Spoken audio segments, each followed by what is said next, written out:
Hi, this is Roger Conrad. I'm editor of Utility Forecaster. What I want to talk about today is one of the seminal events, I guess, of the end of this year, and that is Exxon Mobil's takeover of XTO, a major natural gas company. Now, we do cover Exxon Mobil as well as several of the other super oils in Utility Forecaster. That's in the natural resources section of how they rate.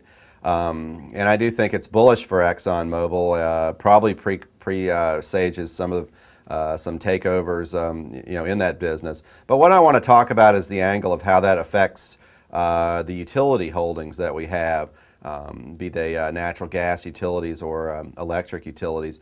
One of the biggest problems that natural gas has had in this country and in North America in general has been the extreme price volatility. It's been called the widowmaker by traders because the price has just been incredibly volatile, and particularly in this decade where we've seen lows of $2 and less per million British thermal units, which is the standard measurement, to highs of $17 and $18 per British thermal unit. So obviously it's been very hard for any business, be they a producer, which obviously has benefited from the spikes and been hurt by the plunges in the price, to consumers of the fuel to really make rational, sound business decisions.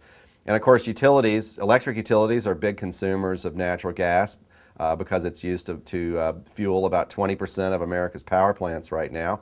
We had a huge building boom back in the late 1990s, which triggered a big spike in prices. So that's more or less slowed down the construction of these gas plants in recent years. And of course, natural gas distribution utilities basically buy gas and then sell it to consumers. Most of them are allowed to pass those costs along to the consumer automatically. Same thing holds for the electric utilities. When they see an increase, say, in natural gas prices, and the price of the gas used to fuel their plants, they are usually able to pass that cost along to consumers. If they're not a regulated utility and they're producing natural gas, they may have some hedging in place or otherwise, so they're more directly impacted. But all companies are impacted if they're using gas by the fact that the cost of their product to consumers goes up. If a regulated gas company can pass its gas prices along to consumers automatically, a 50% increase even in gas prices doesn't impact its earnings. However, it does impact consumer usage of natural gas, and particularly over time. So perhaps some of its industrial customers will drop off the list. Same thing with electric companies. If they're passing along, say, a 100% increase in gas prices, which again, as I've said, has happened several times in this decade already, their consumers will be probably using their product a little bit less, and eventually that does have an impact on the bottom line. Well, what does this mean, this Exxon Mobil XTO deal, to these companies?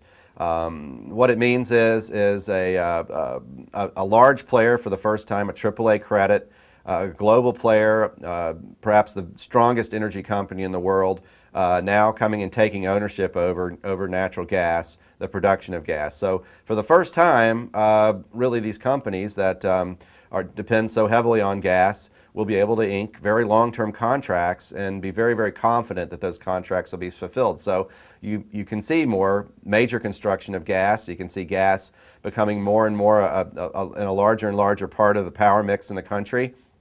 And that's because companies simply can have more confidence that the pricing will be stable and will not impact their business plans. So this is an extremely bullish event. This particular merger, given the size of Exxon Mobil, is going to be scrutinized, I think, in Washington. And in fact, the House of Representatives will be holding hearings in Ed Markey's committee on the impacts of this deal on competitiveness for natural gas and so forth in the country. But I believe it will be approved. I think the economics are pretty compelling, and again, for companies that are involved in the business of producing power or distributing gas, it's very bullish. And one final area where it's bullish is actually, ironically, renewable energy.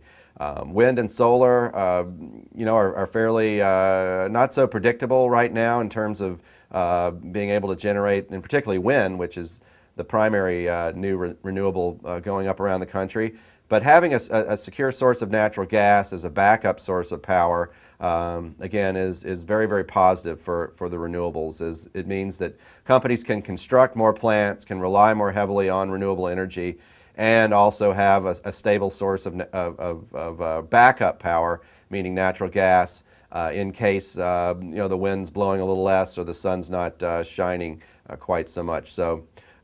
Anyway, we'll be covering this topic in much more detail in Utility Forecaster going forward, but I think it, again, very bullish for the electric companies and gas distributor companies, in addition to the producers. So thanks for tuning in. Look forward to speaking with you next time.